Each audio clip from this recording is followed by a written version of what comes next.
चाहिँ मकैको टाढा 4 घन्टा टाढा हो।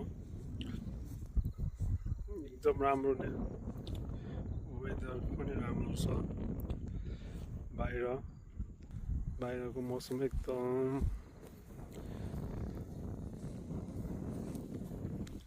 छ।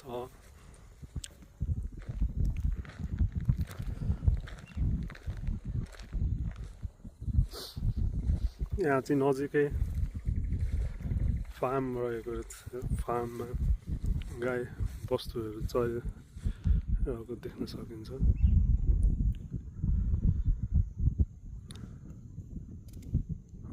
मकैबाट 1.5 घन्टा 2 घन्टा ड्राइभमा आउँदाखेरि चाहिँ यस्तो मौसम देख्न पाइयो। धेरै पछाडि एकदम मनोरम दृश्य छ। यहाँबाट टाढा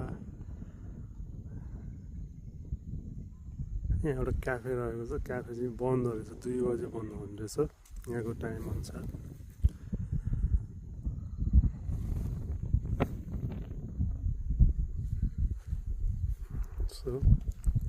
समुद्री सतहबाट लगभग 3000 मिटर माथि होला यो। 3500 मा चाहिँ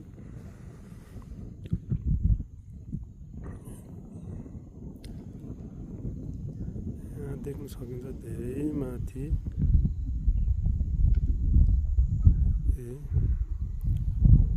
वस्तुहरू चराउने हो। वस्तु चराउने छ यहाँ देख्न सक्नुहुन्छ। एकदम चिसो मौसममा चरामा यहाँ